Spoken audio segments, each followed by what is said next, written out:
Subhanallah wa bihamdihi. Subhanallah wa bihamdihi. Subhanallah wa bihamdihi. Subhanallah wa bihamdihi. Subhanallah wa bihamdihi. Subhanallah wa bihamdihi.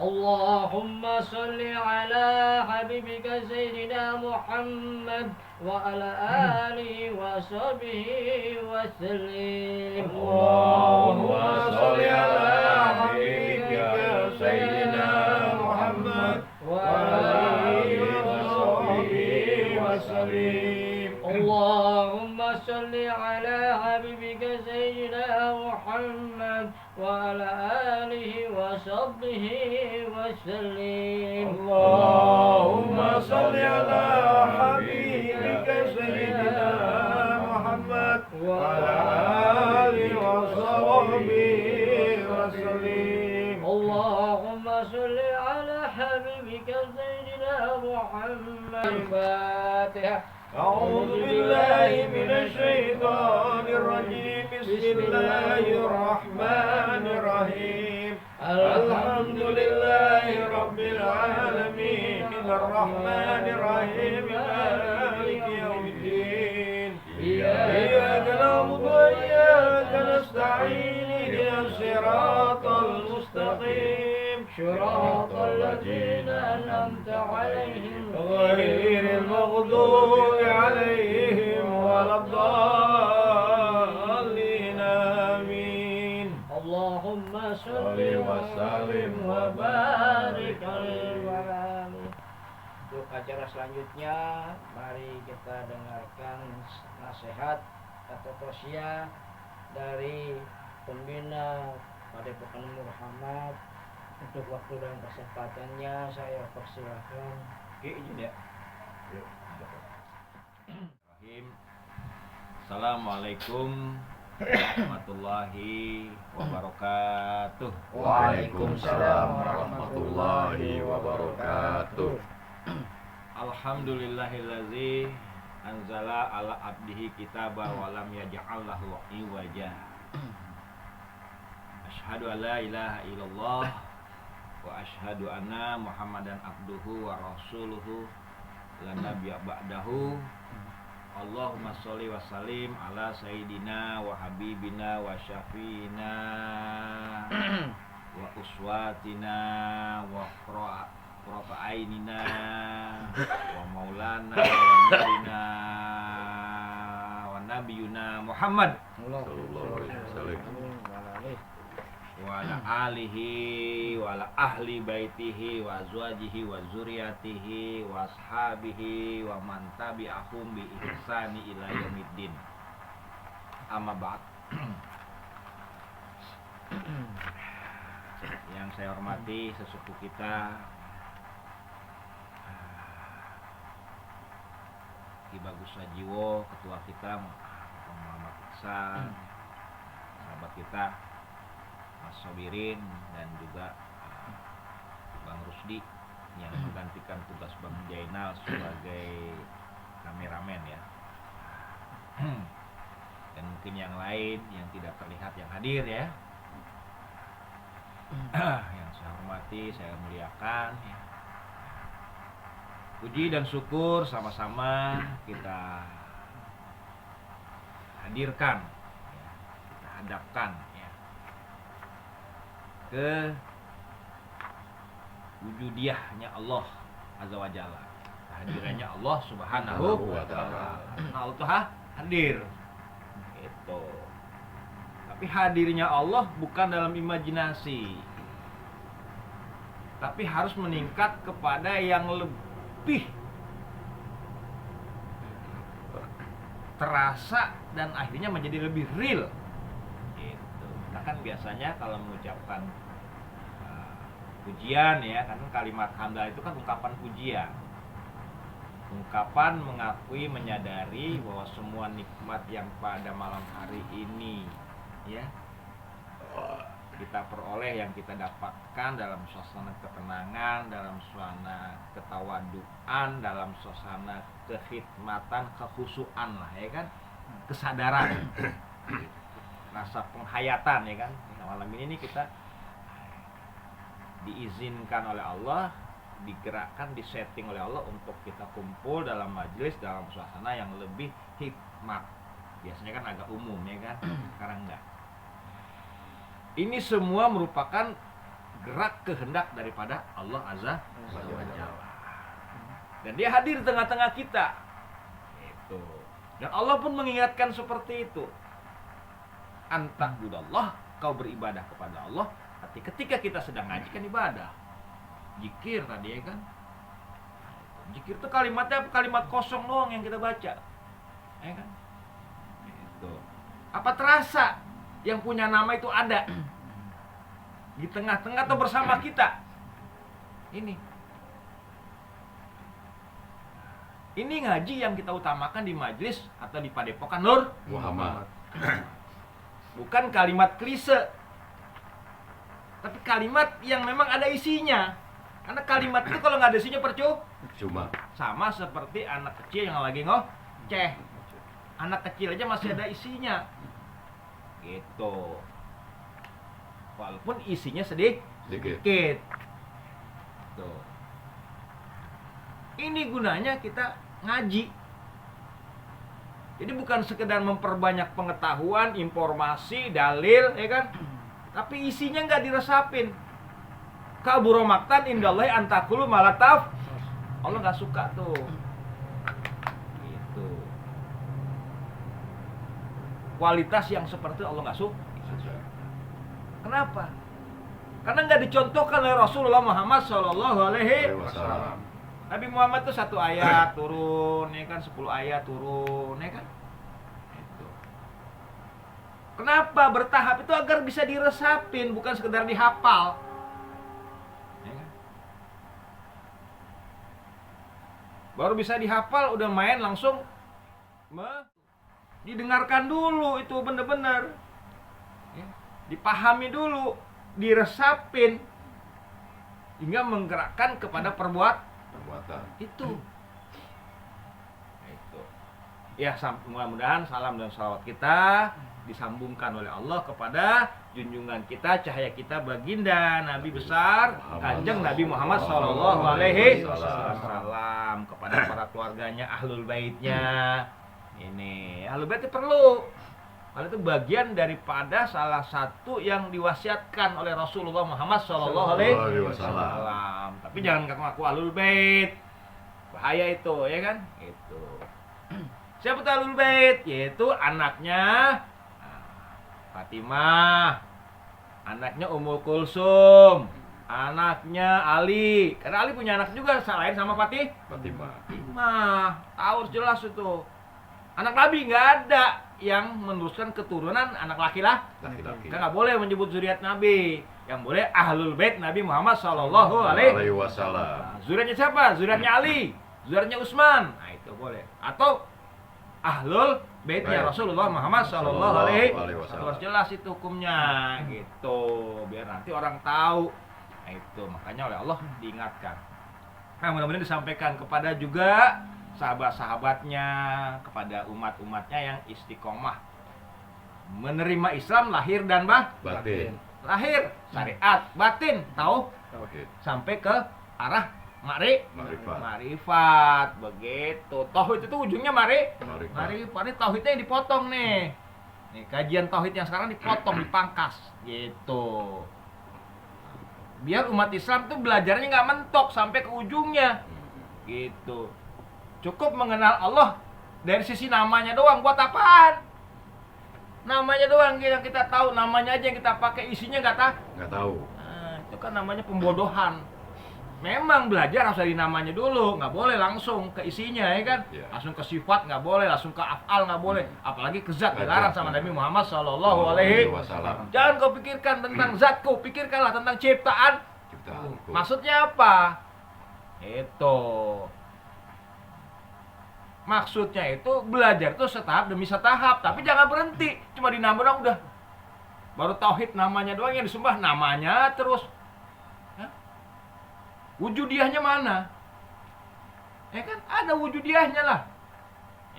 Segala sesuatu nama pasti punya Wujud. Hantu aja yang wujudnya nggak ada punya nama. Gitu. Nah sedangkan Allah zohirun wabah batin. Bahwa zohiru wabah Batin. zohirnya seperti apa, batinnya bagaimana. Harus dipaham tuh tauhid namanya. Oh, makanya ngaji itu jangan langsung syariat aja yang dibanyakin. Nah, akhirnya cenderung fanatik. Cenderung akhirnya kaku, keras. Kenapa? Karena yang kuat syariatnya, tauhidnya Kurang. Makanya Nabi itu diajarkan sama Allah 13 tahun kebanyakan tentang mengupas Oke. syariatnya hampir yang biasa saja seperti yang sebelumnya orang laksanakan. Sholatnya seperti biasa sebagaimana dulu sebelumnya ya. Orang-orang dulu sholat belum dibenahi sama Allah. Dibenahi itu setelah Isra wa Mi'raj. Itu. Sebelumnya banyak membahas tentang tauhid. Tauhid itu selalu berhubungan dengan kajian Penghayatan. Perenungan. renungan ini nih. Umat sekarang enggak, wah syariatnya tuh yang dijelin. Hukumnya ini, hukumnya ini, hukumnya ini, hukumnya ini, hukumnya ini. Wah semangat, tapi semangatnya bukan karena keyakinan, semangatnya karena hawa Nafsu. Timbullah akhirnya ada perbedaan dengan orang lain, pengennya bentrok. Tuh, kenapa? Karena dilandasi bukan oleh Tauhid. Kalau tauhid enggak.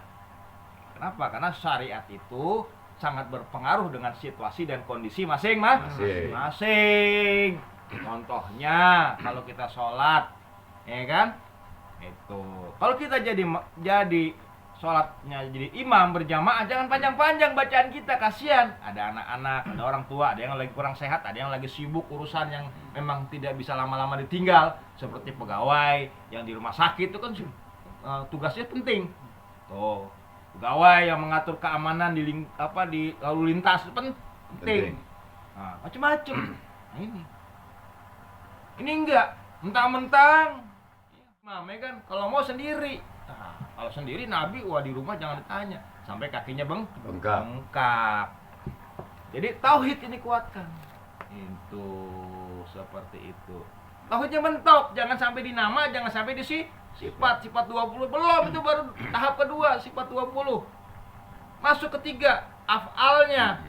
Gitu. Kalau zat ntar deh banyak yang nggak kuat, stres ya nggak ngaco ya kan gitu. Hah? Ini. Tapi udah sampai ke afal itu udah bagus. Dia bisa nanti lebih merasakan kehadiran Allah Subhanahu Wa ta'ala. Karena sifat ada di dalam diri, afal ada di dalam kehidupan semesta. Ini sahabat-sahabat sekalian yang dirahmati Allah Subhanahu wa taala. Jadi ngaji, majelis kita, padepokan kita, perguruan kita, apapun wadahnya namanya, yang diutamakan adalah kupasannya, adalah kupasan yang mengarah kepada kajian pendalaman. Jadi kajian yang bersifat terapan, kajian yang bersifat tergelar, faktual, bukan yang bersifat konsep tuh. Karena yang konseptual udah kebanyakan, udah ngebludak. Ulamanya, para ahlinya yang sifat konseptual udah banyak, bukan main. Gitu. Saking banyaknya itu yang cuap-cuap sini tuh rame udah. Tapi faktanya mana? Bagaimana dengan peningkatan kualitas umat hari ini? Sangat memprihatinkan. Banyak kasus-kasus yang kita jadikan pelajaran ya kan hari ini. Contohnya lagi ribut nih ya guru-guru kita, kiai-kiai kita ya di PBNU ya kan, gara-gara soal kepemimpinan. Kemarin anak sekolah SMA udah bisa ngeledak masjid, bayangin masjid loh. Semuanya pada diem. Ya jadi jarang yang bicara gitu, nggak kemarin kayak waktu di Lirboyo, wah rame ya kan, sampai ke gedung DPR ya protes. Sekarang nih masjid ante-ante ya beli. Ini sahabat-sahabat yang dirahmati Allah Subhanahu. Terus kita dalamin terus. Mulai ya dari kajian tentang pengenalan namanya ya kan, nama itu kan cuma simbol nama ya kan. Itu isinya harus masuk ke sifat. Aja tentang sifat ya kan. Tuh. Apa sifat-sifat sang Tuhan, sang Allah Subhanahu Wa ta'ala. Pelajarin terus. Ini majelis ini padepokan kita, ini tempatnya kita belajar itu. Jadi bukan banyak mempelajari tentang syariat, perlu, tapi yang utama-utama aja. Ya, karena Nabi pun juga 13 tahun syariat nggak banyak yang dibahas. Sholat juga masih pakai cara umum, cara sebelumnya ya kan. Cara yang rapi itu setelah Isra Mi'raj, barulah ada itu. Jadi setelah 10 tahun jadi Nabi baru Isra Mi'raj, baru di Madinah lah hukum-hukum turun. Kenapa? Karena penanaman tauhidnya udah matang. Ini tauhidnya masih lembek ya nggak, masih rapuh, syariatnya dikencengin, ya, akhirnya ngaco, di atas ketutup, di bawahnya ngejeblak, ya kan begitu. Nah ini, jadi tetap syariat harus disampaikan, tapi harus porsinya sesuai sebagaimana yang diteladani oleh Rasulullah Muhammad SAW. Jadi hasilnya baik. Nah, demikianlah sahabat-sahabat yang dirahmati Allah Subhanahu Wa Taala. Jadi ingin mengingatkan kembali gejolak situasi yang ada di luar dan di dalam majelis atau di dalam padepokan, ya, ini menjadi sebuah nasihat bersama bahwa kita harus semakin lebih fokus dan konsentrasi kepada kajian-kajian yang sifatnya ke dalam, kaji diri, kaji-kaji yang bersifat yang tergelar ya. Nah, ini harus kita lebih tingkatkan lagi karena umat sangat membutuhkan kajian-kajian yang seperti ini. Karena kajian-kajian yang bersifat kitabiah, yang bersifat konseptual itu udah terlalu luber, udah oper, itu. Tapi isinya nggak tahu. Jangan kan umat ulama aja nggak tahu Allah, ya kan? Banyak yang nggak paham. Nama tahu, mulai ke sifat, mulai goyang, ke afal udah mulai ngaco. Zat nggak bakal bisa ya kan, bahaya ya kan. Nah ini, jadi ini fakta. Dan ini nggak ada kampusnya, soalnya ini masalahnya kajian yang seperti ini nggak ada kampus. Kalau ada kampus saya kuliah. Itu. Kalau ada kampus yang fokus betul-betul menerapkan kajian tauhid, ya tasawuf, saya pasti ikut kuliah. Tapi nggak ada, karena kalau di kampus itu cuma teori. Kenapa? Karena mempraktekkan itu berarti siapa lembaga yang mau nanggung resiko, ya kan? Karena yang dilatih ya terus. Kalau hafalannya paling ubanan, saya kan dulu banyak hafal nih, ubanan paling, ya kan? Isinya penuh tuh, pasti pengennya ngoceh, pengen ngomong, pengen ngajarin orang, pengen ngedebat orang, pengen diskusi. Kalau otaknya udah penuh, karena kalau nggak dikeluarin panas. Oh, gitu. Nah, sedangkan kajiannya bukan hafalan, ya, tapi terapan. Bagaimana zikir? Terus, ya kan? Sebut terus tuh namanya, yang punya nama itu. Sampai yang punya namanya itu benar-benar hadir. Ya kan? Anta budallah ka'annaka tarahu. Jadi kamu sedang berzikir itu sampai kamu melihat lihat dia. Bayangin, kan begitu kata hadis Nabi, hadis sahih itu. Ketika Nabi Muhammad ditanya oleh malaikat Jibril, "Ma huwa ihsan?" Apa itu dia ihsan, ya kan? Maka Nabi menjawab, ya kan? Nah itu. Kamu beribadah kepada Allah seakan-akan kamu melihat Allah. Oh, bayangin tuh melihat Allah, bayang kayak apa itu? Itu kalau kita pikir-pikir kan, waduh. Padahal wa ala kulli syai'in. Wa huwa kamitsli syai'. Dia tidaklah seperti sesuatu. Bayangkan tuh. Nah, inilah rahasianya. Dan tentu pengalaman itu ada di kalangan para orang-orang yang menerjuni tasawuf secara terapan. Bukan teori loh. Kalau teori kan menghafal apa itu musyahadah begini-gini. Faktanya ya nggak bisa diomongin lah, ya kan. Betul. Ya, rasain aja sendiri, kopi ya kan. Nah, air putih ini kan. Nah, ini air putih. Ini kan warnanya bening, ya kan gitu. Nah, rasanya dingin. Pernah minum kagak? Cuma bohong namanya. Pinter tapi bohong. Nah, itu ya sekarang orang ya pinter tapi pinter bohong. Itu pinternya kosong gitu loh, nggak tahu yang sebenarnya. Nih batu nih contohnya. Nah, nih batu nih kan batu. Itu. Wah, orang nyangkanya bacan, ya kan.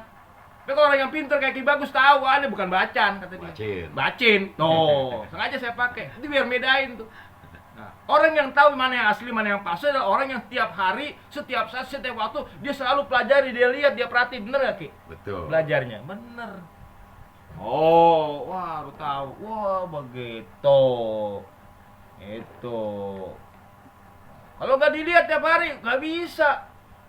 Banyak tiruan Tiruannya sama orang yang ngaku-ngaku tasawuf juga banyak, yang ngaku-ngaku ma'rifat apalagi, ya kan? Waduh.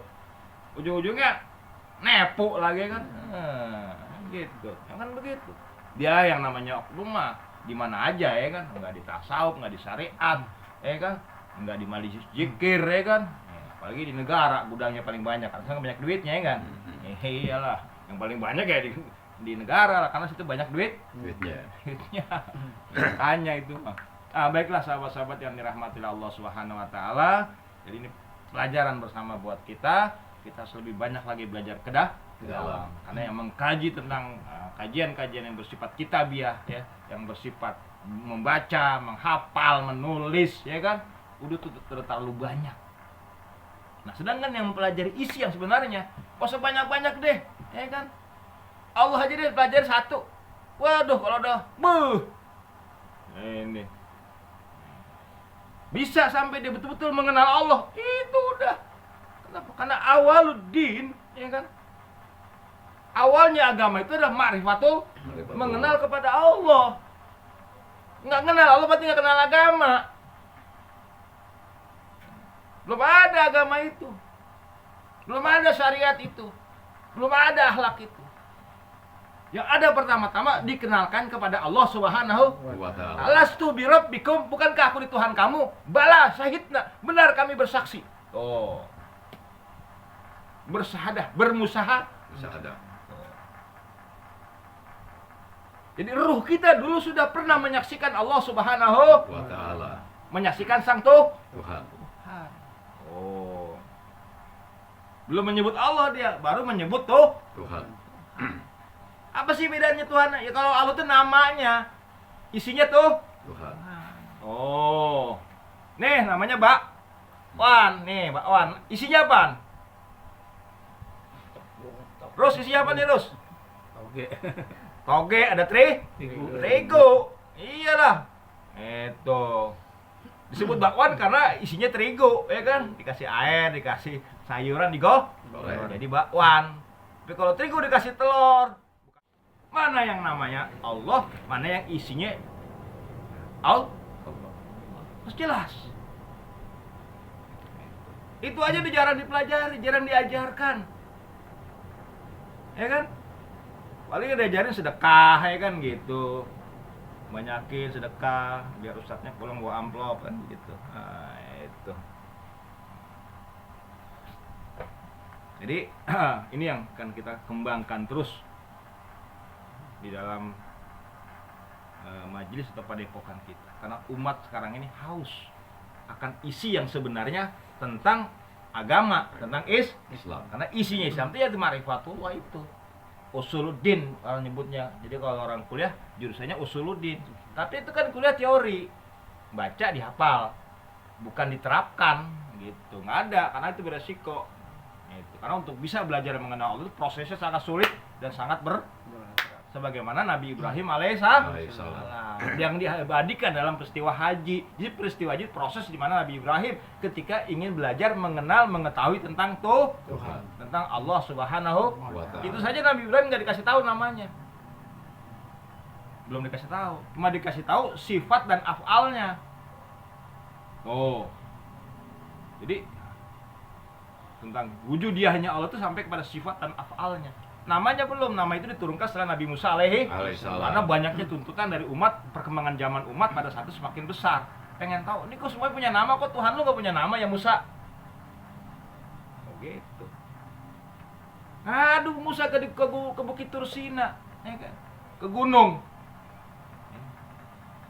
Tur, ya kan? Gitu. Jadi kalau kita belajar ke gunung itu bukan berarti sesat, bukan berarti itu kurapat, takhayul, mistik, enggak.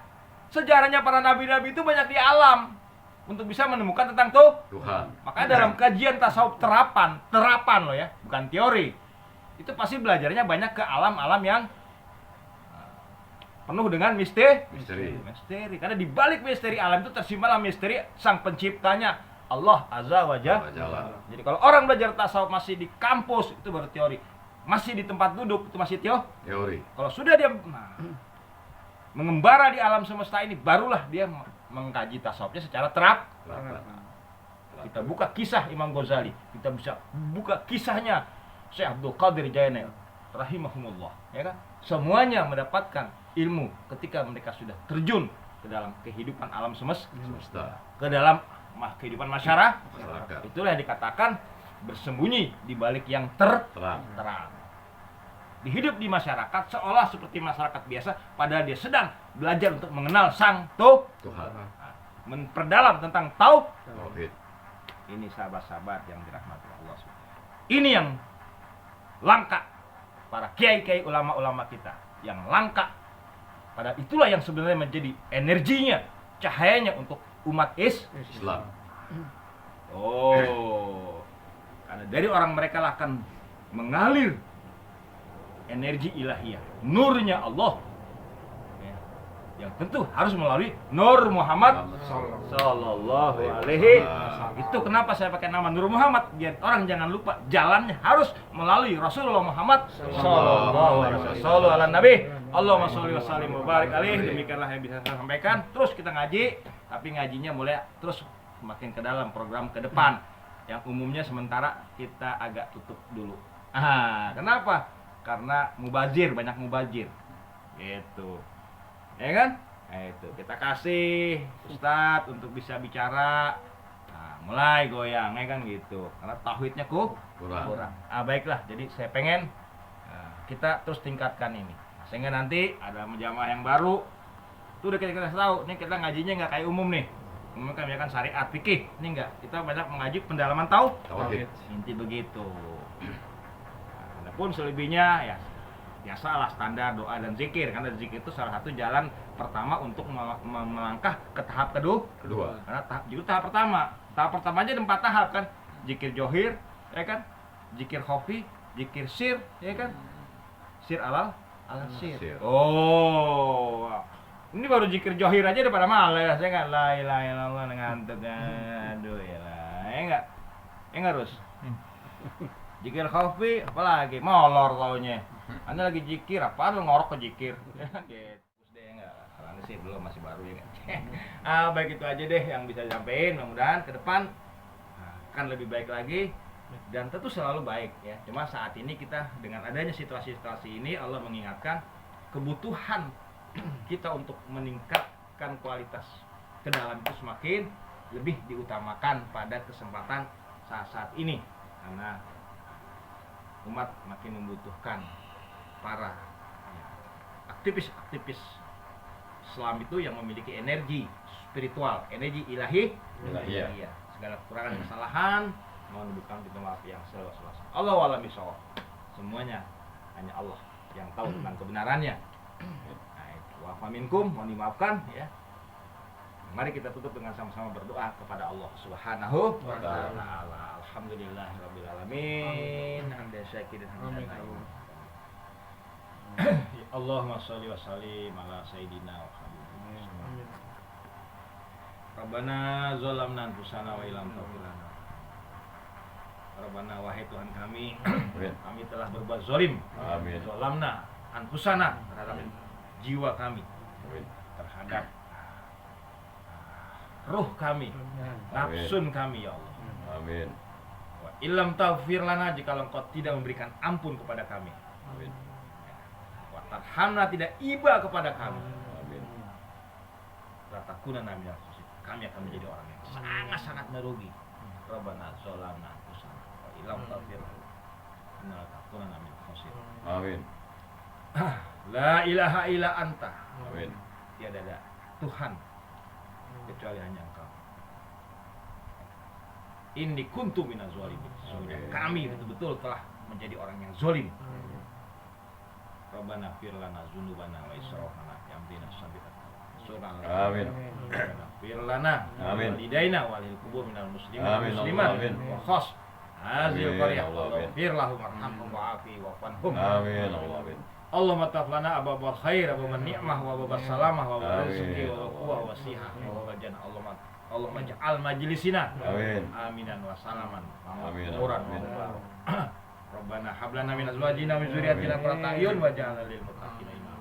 Amin. Atina Amin. fid dunya hasanah Amin. wa fil akhirati hasanah wa qina Amin. adzabannar. Walhamdulillahi rabbil alamin.